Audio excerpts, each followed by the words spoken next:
لیکن یہاں ایک بہت بڑا مغالطہ بھی لوگوں کو ہوتا ہے کہ شاید وہاں حشر کا دن جو ہوگا بڑا کوئی مچھلی بازار ہوگا. ایسا کچھ نہیں ہے. وہاں ایسی خاموشی ہوں گی کہ کسی کو بات کرنے کی اجازت نہیں ہوگی سوائے اس کے کہ وہ سرگوشی کرے ساتھ والے کے ساتھ. بس قیامت کے دن تو صرف ہولناک اور دہشت ان کے لیے ہوگا جو اہل کفر ہیں. اہل کفر. دنیا کا درجہ حرارت -20 آ جائیں گا تو -20 آ جائیں گا تو آپ کوئی چیز اگا نہیں سکیں گے. سائنس کیا کہتی ہے کہ نیوکلر ونٹر ایک دردناک چیز ہے. بالکل صحیح. قرآن کیا کہہ رہا ہے کہ یہ دھواں جب آئے گا یہ دردناک ہوگا. سائنس بھی اس کو دھواں ہی کہہ رہی ہے. دھواں ہی کہہ رہی ہے. اگر کوئی شخصیت بہت بڑی بھی ہو تو یہ تو نہیں کہ ہر بات ان کی صحیح ہو. صحیح بات. صحیح حجت تھوڑی ہے. حجت نہیں. حجت تو ہمارے لیے نبی صلی اللہ علیہ وسلم. یہودیوں نے جب تورات اور زبور کو چھوڑا تو وہ جہنم کا 71واں فرقہ ہوا. ٹھیک ہے. پھر جو نصارہ آئے جنہوں نے پھر انجیل کو چھوڑا تو جہنم کا 72 فرقہ ہوا. اسی طریقے سے اہل اسلام کے اندر جو 73واں فرقہ جہنم کا بنے گا جس نے کتاب اللہ کو چھوڑ دیا اور سنت کو چھوڑا. ٹھیک. حدیث کی تشریح یہ بنتی ہے. ٹھیک. صرف یہ چیز دیکھیں کہ آپ کا فکری، قلبی یعنی دلی اور روحانی تعلق حضور اکرم صلی اللہ علیہ وسلم کے ساتھ مضبوط اور گہرا ہے تو آپ نجات میں، آپ فلاح پا جائیں گے، بے فکر ہو جائیں گے. یہ آپ اپنا محاسبہ خود کر رہے ہیں.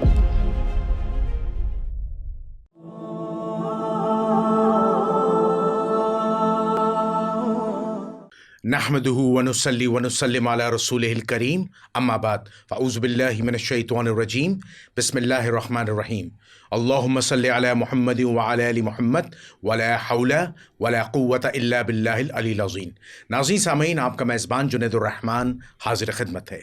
ناظرین سامعین، آپ ہمیشہ کی طرح یہ بات جانتے ہیں کہ میں اپنے چینل جنید رحمان آفیشیل پر مختلف مکاتب فکر کے علماء دین کو بلاتا ہوں، اور جو میرا مقصد ہوتا ہے پروگرام کا وہ عوام الناس کی، آپ کی، میری، ہم سب کی اصلاح ہوتا ہے. اور میں عوام الناس کی فلاح و بہبود کے لیے دینی اسکالرز سے رابطہ کرتا ہوں اور ان کے ساتھ مختلف موضوعات پر بات کرتا ہوں.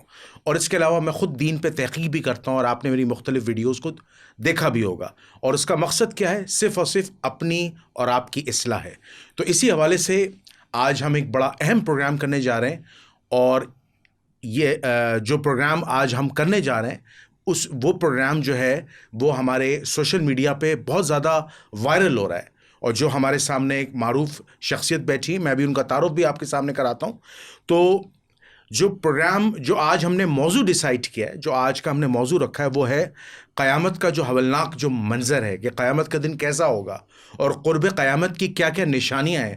اس حوالے سے ہمارے سامنے جو علمی شخصیت بیٹھے ہیں، کسی تعریف کے محتاج نہیں ہے، ایک نامور عالم دین ہے، اور ان کی کئی ویڈیوز جو ہیں وہ لاکھوں ویوز میں جا کر وائرل ہوئی ہیں. اور ایک نامور شخصیت ہمارے سامنے بیٹھے ہیں مولانا فاروق تجانی صاحب. اور فاروق تجانی صاحب سے جب ابھی میری ریکارڈنگ سے پہلے ایک ملاقات ہوئی تو فاروق تجانی صاحب کی انہوں نے مجھے ایک کتاب جو ہے وہ تحفہ کی ہے، اور یہ کتاب ہے وقت آخر کے حوالے سے. یہ میں اس کا انٹروڈکشن بھی آپ کو کرا رہا ہوں. یہ بڑی اہم کتاب ہے، اس کو آپ جو ہے وہ مختلف پبلشرز میں جا کر آپ پرچیز کر سکتے ہیں، اور اس کا انشاءاللہ فاروق صاحب حوالہ بھی دے دیں گے. تو اب میں اپنے مہمان خصوصی کی طرف جا رہا ہوں، مولانا فاروق تجانی صاحب کی طرف، اور ان سے آخرت کے حوالے سے، قیامت کے دن کے حوالے سے اور قرب قیامت کی نشانیوں کے حوالے سے ہم سوالات کرتے ہیں. السلام علیکم مولانا فاروق تجانی صاحب. وعلیکم السلام ورحمۃ اللہ تعالیٰ وبرکاتہ. الحمدللہ. کیسے ہیں آپ؟ خیریت سے ہیں؟ جی الحمدللہ، اللہ کا شکر ہے. الحمدللہ. آپ کا بہت بہت شکریہ کہ آپ نے ہمارے اسٹوڈیو میں بڑا قیمتی وقت دیا. اللہ تعالیٰ آپ کو اس کا جزائے خیر عطا فرمائے. اچھا، ایک بڑا اہم سوال میں آپ سے آج قیامت کے حوالے سے کرنا چاہتا ہوں. آپ عوام الناس کو یہ بتائیں کہ قیامت کا جو منظر ہے، قیامت کے دن کا جو منظر ہے، جو انتہائی خوفناک، ہولناک ہوگا، اس کی آپ منظر کشی کیسے کریں گے قرآن و حدیث کی روشنی میں؟ ذرا عوام الناس کو اس حوالے سے روشناس کرائیے گا. دیکھیے، قیامت کا جو منظر ہے وہ سور پھونکنے سے جاگیں گا. یعنی سمجھ لیں کہ جب اللہ تعالیٰ دوسری سور پھونکی جائیں گی تو زمین بچھا دی جائیں گی اور وہ زمین پیتل کی ہوں گی، اور اس کے بعد جو ہے آسمان پہ گہرے بادل آ جائیں گے جس سے جو ہے وہ برسات کریں گے. برسات سے مراد یہ ہے کہ وہ ایک گاڑھا پانی جو ہے نا آسمان سے زمین کو چیرنے کے لیے اللہ تعالیٰ اتارے گا.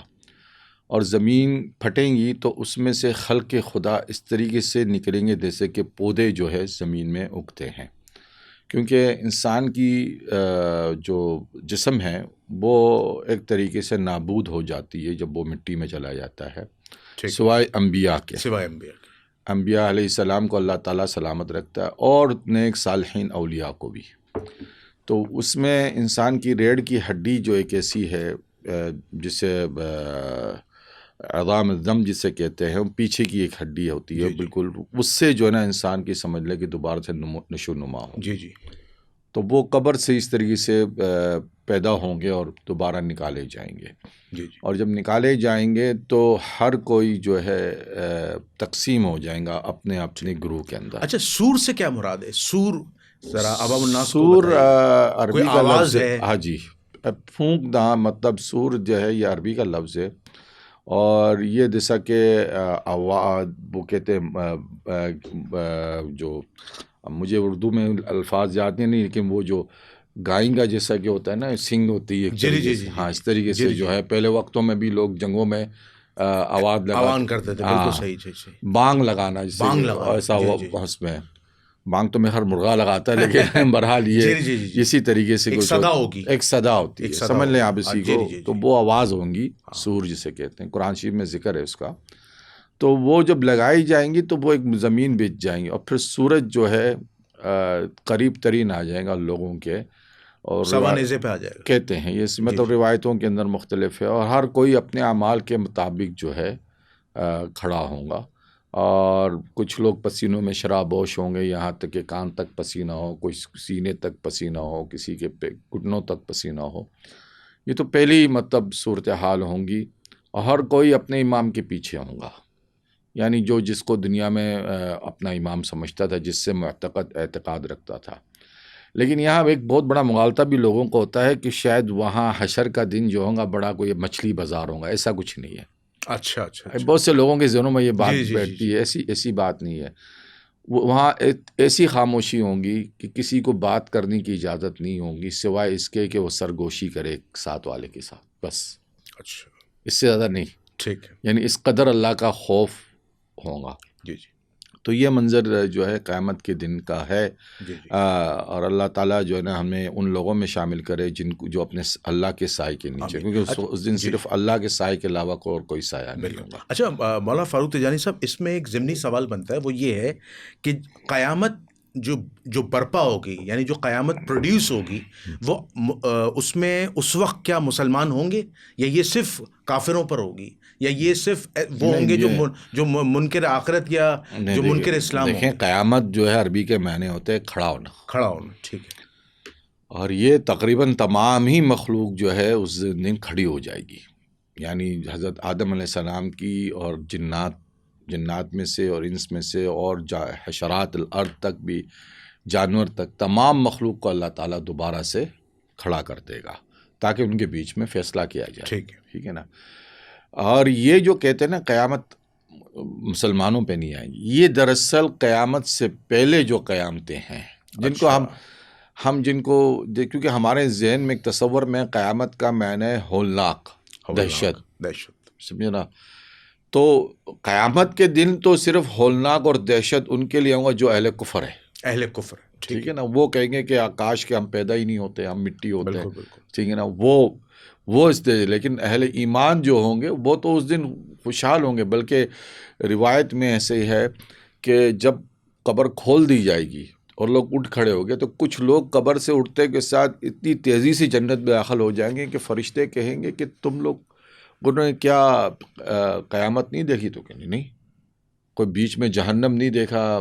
کہیں گے نہیں، ہمیں تو کچھ پتہ نہیں۔ تو کہیں گے تم لوگ کون ہو؟ کہ ہم امت محمد صلی اللہ علیہ وسلم کے فقراء ہیں، یعنی جو دنیا میں جس حال میں تکلیف میں رہے ہیں، اذیت میں رہے، تو اس اللہ تعالیٰ ان کو ان تکلیف اور اس، جیسا کہ میں تھوڑا سا مثال دے کے سمجھانا چاہ رہا ہوں، جیسا کہ آج جو ہے ہم دیکھتے ہیں کہ اہل غزہ فلسطین کے مسلمان بے انتہا تکلیف میں ہیں، یعنی جب ان کی ویڈیو آتی ہے تو ہماری رونتے کھڑے ہو جاتے ہیں، ہاں، ہمارے دل تڑپ اٹھتے ہیں کہ یار ہم اتنے بے بس ہیں، اور ہمارے یہ بچے، عورتیں، وہ قیامت کا منظر پیش کر رہا قیامت ہوتا کا ہے منظر کہ موت بھی آگے، پیچھے بھی موت ہے، آگے بھی موت ہے، کوئی بھی سایہ نہیں ہے. تو وہ آج جس تکلیف میں ہے، قیامت کے دن اتنے ہی وہ اس تکلیف سے اللہ تعالیٰ ان کو کیونکہ انہوں نے دنیا میں اس تکالیف کو، ان حالات کو برداشت کر لیا ہے، تو وہ پاس ہو گئے. اللہ کے پاس جو ہے وہ ان کا رزلٹ آ گیا ہے. تو وہ قیامت کے دن اللہ تعالیٰ ان کو اس سے محفوظ رکھیں گا جو قیامت کی دہشت ہے، اور وہ بہت زیادہ ہے. بالکل بڑھ کر مومنین ٹھیک ہے نا. ایک تو یہ، لیکن جو دنیا کے اندر جو چیزیں ہیں، جو دنیا میں آنے والے دنوں میں جس پہ میری ریسرچ ہے اور جو میں باتیں ابھی حال ہی میں، مطلب میری کوشش یہ ہو رہی ہے کہ میں ایک کانفرنس منعقد کروں کراچی یونیورسٹی میں. جی. اور اس کے حوالے سے میری کوششیں جاری ہے. اور ہم نے ایک ڈسکور کی اس بات کی ہے کہ ایک زمانہ آنے والا ہے ان قریب، یعنی زیادہ دور نہیں ہے، بس یہی کہ شاید 14-15 سال ہو میکسیمم، اور وہ انوائرمنٹ کے حوالے سے ہے دنیا کے اندر. اور اس کا قرآن میں خاص ذکر ہے. سورۃ دخان کے اندر ذکر ہے، سورۃ فلق میں ذکر ہے، اور کچھ اشارے سورۃ واقعہ سے بھی اسے ملتے ہیں آیتوں سے کہ یہ اسی طرف اشارے ہیں. لیکن سورۃ دخان میں تو بلا کلیئر ہی ہے، آیت نمبر 10 اور 11، اور اس کے بعد کی آیتیں بھی اس چیز کو یعنی ڈسکرائب کرتی کہ وہ اس طریقے سے چیزیں ہوں گی. اور سورۃ فلق میں بھی ومن شر غاسق اذا وقب. تو یہ ڈسکوری آج سے 40 سال پہلے تقریباً American scientist doctor Carl Sagan اور ڈاکٹر برائن ٹیون اور اس کی ٹیم نے ریسرچ کیا کہ پوسٹ نیوکلر ایرا کیا ہوگا.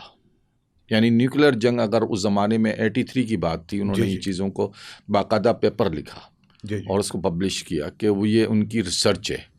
اور انہوں نے اس زمانے میں چونکہ ایک سوویت یونین ملک ہوتا تھا ریاست، اس کے بعد امریکہ کی آپس میں جو ایک کولڈ وار چل رہی تھی، تو انہوں نے کہا کہ اگر کولڈ وار جنگ اگر واقعی نیوکلر ہو جائے تو اس کے بعد جو ہم کیا ماحول کو پیش کریں گے. تو وہ بڑا دردناک ماحول تھا. انہوں نے اس کو جس طریقے سے سیناریو اس کا کریٹ کیا، اور وہ یہ تھا کہ دنیا میں کالے بادل چھا جائیں گے ٹوٹلی، ٹھیک ہے، اس دھوئیں کے جو نیوکلر جنگ کی وجہ سے اٹھیں گے. ٹھیک. اور وہ آسمان کے اس سطح پہ آ جائیں گے، اسٹریٹوسفیئر 4 جسے کہتے ہیں، کہ جہاں روشنی جو سورج کی جو کرنیں یا روشنی ہیں وہ ان کالے بادل کی سیاہی کو جو ہے نا کھینچ لیں گی. تو وہ یا اس میں شامل ہو جائیں گے. تو اس سے کیا ہوگا کہ دنیا میں اندھیرا چھا جائے گا، مکمل.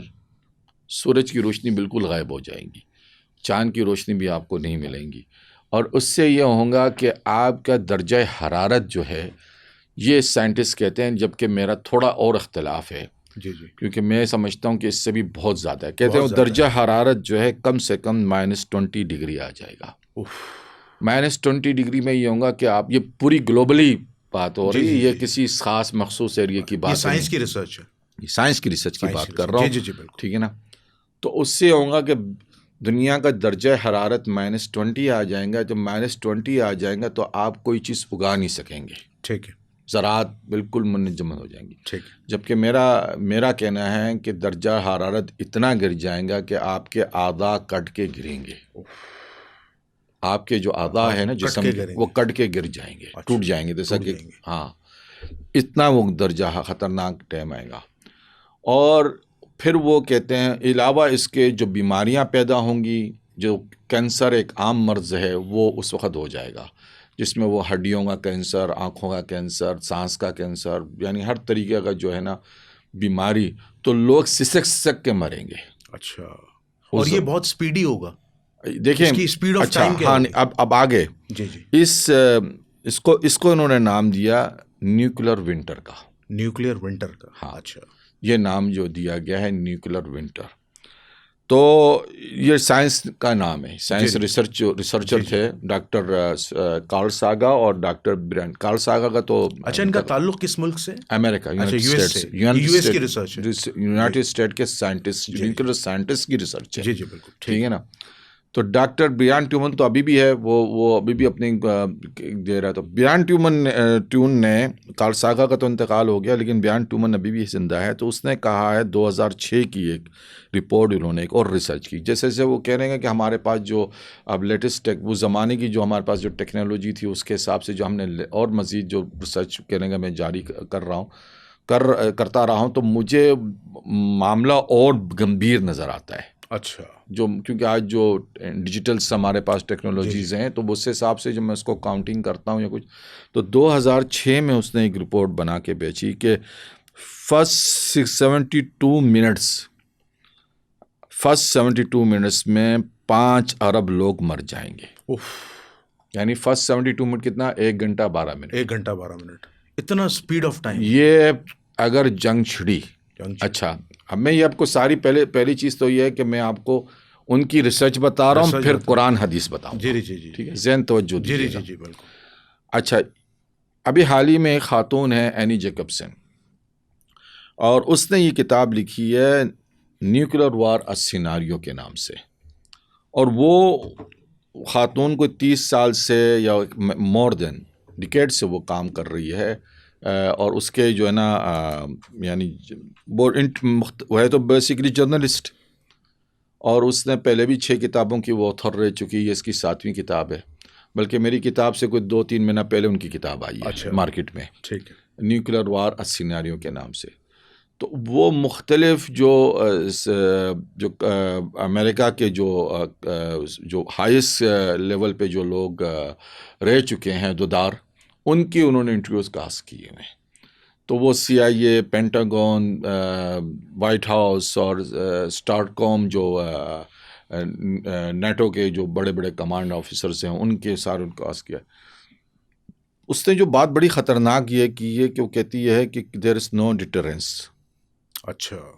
کہ یہ جو کانفلکٹ جو اسکلیٹ ہو رہا ہے ان کے آپس میں معاملات، اور یہ کہتی ہے میں نہیں کہہ رہی ہوں، میں ان سے بات جو انہوں نے مجھے کی. جی. اور وہ کہتے ہیں کہ کبھی بھی ہو سکتا ہے معاملہ. اچھا، کبھی بھی ہو سکتا ہے. وہ کہتی ہے کبھی بھی ہو سکتا ہے، اور دنیا جو ہے سویلائزیشن ہمیشہ کے لیے ختم ہو سکتی ہے. دنیا جو ہے ہم پتھروں کے دور میں چلے جائیں گے. پتھروں کے دور سے مراد ہم ڈارک ایج میں چلے جائیں گے. کیونکہ ایک تو یہ ہے کہ آپ پتھروں میں بھی چلے جائیں گے، اور اس کے بعد آپ کے پاس روشنی بھی نہیں رہے گی. اور آپ کے بعد تمام جو سورسز ہیں جس سے آپ جو ہے ایندھن جسے آپ کہتے ہیں، جی. وہ بھی ختم ہو جائے گا آپ کے پاس. کیونکہ یہ ہیٹ لائٹ پاور کا تصور ختم ہو جائے گا. ختم. یہ ساری چیزیں جو ہے سیویلائزیشن بالکل آپ ختم زیرو ہو جائے گی. اچھا، وہ تو یہ کہتے ہیں کہ دنیا کا بالکل خاتمہ ہو جائیں گا، اور لوگ پہلے 72 منٹس میں تو انہوں نے، آج دنیا کی آبادی 8 ارب ہے، اگر 5 ارب مر جائے تو اس کا مطلب 60% لوگ تو اسی ٹائم مر گئے، اسی طرف اور باقی جو لوگ ہیں وہ سسک کے مریں گے جو اس حالات میں رہیں گے. ٹھیک ہے نا. تو بہرحال لیکن تھوڑا سا قرآن جو ہے، تھوڑا سا اختلاف جو ہے وہ جو مجھے اس معاملے میں قرآن کی حدیث ملتا ہے کہ بہت کم لوگ بچ جائیں گے. یعنی اس تباہی کے بعد. تو جسے ہم کہتے ہیں نا دنیا میں ایک ٹرننگ پوائنٹ. دیکھیں اللہ تعالیٰ نے دنیا میں قرآن شریف میں ہی فرما دیا ہے، تلک ایام نداول بین الناس، کہ اس طریقے سے ہم دنوں کو لوگوں میں گھماتے ہیں. ٹھیک ہے. اچھا، دنیا میں ایک وقت ایسا آیا تھا جب دنیا کی تمام آبادی ختم ہو گئی تھی، اور چند لوگ کشتی میں سوار ہو کے بچ گئے تھے. ٹھیک. حضرت نوح علیہ السلام کا جی واقعہ. اس کے بعد یہ وقت دوبارہ لوٹ کے نہیں آیا. بالکل صحیح. لیکن قرآن میں تو یہ ذکر ہے، حالانکہ یہ صورت جو آیت اتری ہے وہ غزوہ احد کے موقع پہ اتری ہے، جب مسلمانوں کو جو تکلیف پہنچی اور صحابہ شہید ہوئے. لیکن ایک ماڈرن مائنڈ میں جو ہم اس کو پڑھتے ہیں، دیکھتے ہیں، سمجھنے کی کوشش کرتے ہیں، تو مطلب اللہ تعالیٰ یہ فرما رہا ہے کہ وقت اور حالات کو وہ گھماتا رہتا ہے. تو یہ جو وقت جو پہلے ایک زمانے میں ایک وقت میں آیا تھا جب دنیا کی تمام آبادی ختم ہو گئی تھی، چند لوگ بچ گئے تھے، یہ وقت دوبارہ آنے والا ہے. ٹھیک ہے نا. اب دوبارہ آنے والا ہے. سائنس کی ریسرچ یہ کہتی ہے کہ اگر وہ اف لگا کے بات ہو رہی ہے کہ نیوکلر جنگ ہوئی تو یہ حالات یہ حالات ٹھیک ہے نا. سب پریڈکشن ہے یہ نہیں، یہ پریڈکشن نہیں، یہ ایک طریقے سے انہوں نے ریسرچ کر کے ایک بات کو آپ کو بتا دی اور اف لگا دیا. اگر یہ جنگ ہوں گی تو یہ حالات ہوں گے. ٹھیک ہے نا. یہ تو سائنس ہے. ٹھیک ہے. اب ہم آتے ہیں قرآن حدیث. قرآن میں تو اللہ تعالیٰ نے سورۃ دخان کا فرتقب یوم تأتی السماء بدخان مبین کہ انتظار کیجئے حبیب صلی اللہ علیہ وسلم اس دن کا جب آسمان پہ دھواں بالکل صاف ظاہر ہو جائے گا. بالکل صحیح. ٹھیک ہے. جی 1400 سال پہلے تو کوئی ایٹم بم کا کو تصور ہی نہیں تھا، نہ نیوکلر سائنس تھی، نہ کچھ ایسا کوئی ڈسکوری ہوئی تھی. تو قال یخشى الناس هذا عذاب علیم. یخشى الناس یعنی لوگوں کو یہ انویلپ یعنی گھیر لیں گا. ٹھیک ہے. یا ان کو اپنے اندر سمیٹ لیں گا. یہ سمجھ لیں دھواں، وہ دھواں ہے. ٹھیک ہے نا. لوگوں کو اس سے مراد یہ نہیں کہ تفریق ہے، کوئی مسلمان ہے، ہندو ہے، کوئی نہیں. تمام خلق خدا کو. بالکل ٹھیک ہے. اور یہ عذاب علیم ہے، دردناک عذاب علیم. ٹھیک ہے نا. بالکل صحیح. سائنس کیا کہتی ہے کہ نیوکلر ونٹر ایک دردناک چیز ہے. بالکل صحیح. قرآن کیا کہہ رہا ہے کہ یہ دھواں جب آئے گا یہ دردناک ہوگا. بالکل. سائنس بھی اس کو دھواں ہی کہہ رہی ہے. اسموک ہے وہ. بالکل. ٹھیک ہے نا. یہاں پہ قرآن اس کو اسموک کہہ رہا ہے. اچھا سائنس کہتی ہے کہ روشنی نہیں آئیں گی، اور سورۃ فلق کہتا ہے، اللہ تعالیٰ نے سورۃ فلق کی 3 آیت میں اللہ فرمایا وَمِن شَرِّ غَاسِقٍ إِذَا وَقَبَ. اس حبیب اس دن اس سے پناہ مانگو جب یہ کالی اندھیری چھا جائے گی. بالکل صحیح. ٹھیک ہے نا. اس کی تفسیر میں امام بغوی نے ایک حدیث پیش کی ہے جو بی بی عائشہ صدیقہ سے ہے کہ نبی صلی اللہ علیہ وسلم ایک دن میرا ہاتھ پکڑ کے انہوں نے چاند کی طرف دیکھا، کہنے کہ عائشہ اس دن سے پناہ مانگو اس کالی اندھیری سے جب یہ چھا جائے گی. ٹھیک ہے نا. تو مختلف تفاسیر ہے، لیکن سائنس کی روح سے یہ تفسیر یہ بیٹھتی ہے کہ ایک وقت آئے گا کہ جب کالی اندھیری چھا جائیں گی آپ کو روشنی نہیں ملے گی. بالکل صحیح.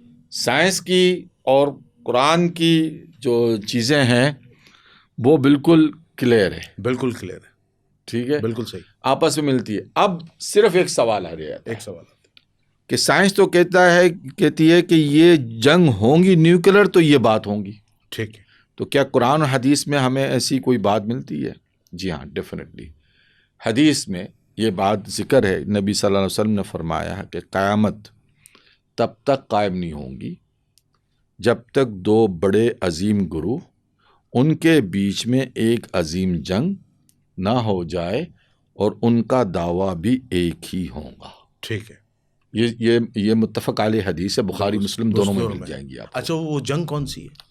اب دیکھیں کتنا کلیئر اللہ تعالیٰ نے حدیث میں فرمایا کہ 2 عظیم گروہ. اچھا حدیث کو جب ہم استدلال، حدیث کا ایک استدلال ہوتا ہے کیا پیش کر رہی ہے؟ حدیث کا استدلال پیش کر رہی ہے کہ ایک عبرت ناک واقعہ ہوگا. ٹھیک ہے. جو انسانیت کے لیے. ٹھیک ہے نا. عظیم گروہ یعنی جن کی نظیر نہیں ملے گی آپ کو. نہ جنگ کی نظیر ملیں گی کہ ایسی جنگ ہوں گی کہ جس کی نظیر آپ کو تاریخ میں نہ پہلے ملیں گی نہ اس کے بعد اس کا کوئی موقع ملے گا. اور وہ عظیم گروہ ایسے ہوگی جس کی نظیر آپ کو نہیں ملیں گی. تو عظیم گروہ، عظیم جنگ جو ہے وہ ایک نیوکلر جنگ کی طرف، کیونکہ دنیا میں سائنٹسٹ یہ کہتے ہیں کہ اگر یہ جنگ ہو جائے، جس نے نیوکلر فزکس کے یہ جو فارمولا نکالا آئنسٹائن، تو اس نے کہا تھا کہ اگر تیسری جنگ عظیم جو ہے، کہا کہ مجھے یہ نہیں پتا کہ کن ہتھیاروں سے تیسری عظیم جنگ لڑی جائیں گی، لیکن اتنا پتا ہے کہ چوتھی جنگ جو عالمی جنگ ہوں گی وہ پھر آپ تلواروں سے اور جو ہے نا وہ اس سے تیر و کمان سے لڑیں، یعنی آپ جو ہے سب کچھ مٹ جائے گا، سب آپ مٹ جائیں گا. وہ اس نے اس چیز بتا بیان. تو یہاں حدیث کے حوالے سے، حالانکہ اس حدیث کی تشریح میں کچھ علماء نے مجھ سے بڑا اختلاف کیا. ٹھیک ہے نا. اور ان کا اختلاف میں نے ان کو رد دیا ہے کہ وہ کہتے ہیں کہ وہ علامہ عینی ایک بڑے عالم، علامہ بدر الدین عینی، ہاں بہت بڑے علماء، عمدۃ القاری جن کی. ہاں بالکل. آپ دیکھیں، لیکن بات یہ ہے کہ یہ مطلب تو نہیں ہے کہ ہم اگر کوئی شخصیت بہت بڑی بھی ہو تو یہ تو نہیں کہ ہر بات ان کی صحیح ہو. صحیح بات ہے. صحیح حجت تھوڑی ہے. حجت نہیں ہے. حجت تو ہمارے لیے نبی صلی اللہ علیہ وسلم ہے بس. یہ وہ ان کے اختلاف، قرآن و حدیث ہے. ہاں ان سے اختلاف کی گنجائش نہیں ہے، ناممکن ہے. اب انہوں نے جو اس کی تشریح کی ہے وہ میری نظر میں درست نہیں ہے. وہ انہوں نے اس کی تشریح کیا کر دی ہے کہ یہ جو جنگ ہے جس کے بارے میں حدیث فرمائے، اور یہ تشریح عام طور پہ آپ کو ہر جگہ ملے گی، ٹھیک ہے، یہ درست نہیں ہے، اہل سنت کو یہ سوٹ بھی نہیں کرتی ہے۔ ٹھیک ہے، کیوں؟ کہ حدیث کا جو استدلال ہے وہ تو عبرت پر ہے، یعنی عبرت انسانیت کے لیے۔ ہم اہل سنت اور جماعت اس پہ یقین کرتے ہیں کہ صحابہ کے بیچ میں جو کچھ ہوا ہے اس پہ ہم اپنے منہ کو رکھتے ہیں خاموش، ٹھیک ہے، مشاجرہ صحابہ۔ جی جی، انہوں نے اس کی تشریح حضرت علی اور حضرت معاویہ کے بیچ میں جو جنگ ہوئی تھی، جنگ صفین، اس پہ کر دی۔ حالانکہ حدیث میں نہ صحابہ کا ذکر ہے نہ مومنین کا ذکر ہے، یعنی یہ گروہ نہ صحابہ کا ہے نہ مومنین، یہ تو حدیث کلیئر ہے اس معاملے میں۔ لیکن اس کے باوجود بھی آپ جب تشریح کر رہے ہیں تو آپ صحابہ کی طرف آپ اس کو ہٹائیں گے، تو مطلب یہ ہے کہ پھر آپ میں اور روافض میں کیا فرق ہے؟ جی جی، روافض میں کیا فرق ہے؟ ہاں، روافض تو صحابہ کے اوپر توہین صحابہ کے تبرہ کرتے ہیں، تو آپ بھی ایک طرح کا تبرہ ہی کر رہے ہیں، سمجھے نا، کہ آپ اس کو عبرت کے طور پہ پیش کریں۔ حدیث کا تو استدلال عبرت ہی ہے کہ انسانیت کے لیے ایک نسی نظیر ہے، یعنی ایسی جنگ جو عبرت کے لیے آئیں گی، تو وہ آپ تو پھر تبرہ ہی کر رہے ہیں۔ تو میں نے اس سے اختلاف سخت کیا، میں نے کہا نہیں، یہ ہو نہیں سکتا ہے، یہ تشریح ہو نہیں سکتی۔ تو آپ کی تحقیق کیا کہتی ہے؟ یہ حدیث کی تشریح کیا ہے؟ ہم تحقیق کو ہم نے جو علم ساق کو اگر آپ سمجھنا ہے نا، تو آپ نے صرف پرانی لوگوں کی تحقیق نہیں، سائنس کو بھی سمجھنا ہے۔ ٹھیک ہے نا۔ نبی صلی اللہ علیہ وسلم نے لا تقوم الساعہ، کہ قیامت تب تک کھڑی نہیں ہوں گی تب تک یہ واقعہ نہ ہو۔ واقعے کا استدلال ایک انسانیت کے طور پہ عبرت آپ کو بتا رہا ہے، اور پھر سائنس کو ہم دیکھ رہے ہیں کہ کیا کوئی عظیم گروہ آپس میں دنیا میں اس وقت یعنی اس وقت دنیا کے پاس جو طاقت ہے، آج سے ہزاروں سال تک دنیا اس طاقت کی طرف نہیں آئی تھی، مطلب نیوکلر جو ٹیکنالوجی ہے دنیا کی، یہ اتنی طاقتور ٹیکنالوجی کہ اس کے مقابلے میں انسان نے کبھی ایسی ٹیکنالوجی بنائی نہیں تھی، ٹھیک ہے نا، ایک ایسی، اور یہ ان دونوں گروہوں کے بیچ میں بٹی ہوئی ہے، ٹھیک ہے نا۔ اور پھر ہم قرآن میں مزید جب ہم ریسرچ کرتے ہیں تو اللہ تعالیٰ ہی سورۃ مائدہ میں فرما دیتا ہے کہ نصارہ کے متعلق، اور یہ دونوں گروہ نصارہ ہیں، کہ ان کے بیچ میں ہم نے تا قیامت تک کے لیے بغض اور عداوت کو پیدا کر دیا ہے، ٹھیک ہے نا، یہ گروہ نصارہ کا ہے۔ دوسری طرف وہ حدیث میں ہے کہ دعواہما واحدہ، کہ ان دونوں کا دعویٰ ایک ہی ہوگا۔ حالانکہ حضرت علی نے نہ دعویٰ کچھ کیا ہوا تھا، نہ حضرت معاویہ کا کوئی دعویٰ تھا، وہ تو صرف مطالبہ تھا کہ آپ پہلے بیعت کریں، وہ کہہ رہے تھے کہ پہلے آپ قصاص لیں، یعنی یہ مطالبہ تھا، دعویٰ تو تھا ہی نہیں، ٹھیک ہے نا۔ اور اگر یہ سمجھ لیا جائے کہ دونوں نے اپنے آپ کو حق پہ جانا ہے، یہ دعویٰ ہے، تو بھائی آج تک تو دنیا میں ایسا کوئی گروپ پیدا ہی نہیں ہوا ہے جو خود کو کہ میں غلط ہوں اور میرا مخالف صحیح ہے، پھر بھی میں اس سے جنگ کر رہا ہوں۔ جنگ والے تو ہمیشہ میں یہی ہوتا ہے کہ میں دونوں، ہر ایک کو اپنے آپ کو حق سمجھتا ہے، لیکن یہاں جو ہے اللہ تعالیٰ کا حدیث میں ہے کہ دعواہما واحد، کوئی انوکھی بات ہے، سمجھنا، کوئی ایسا دعویٰ جو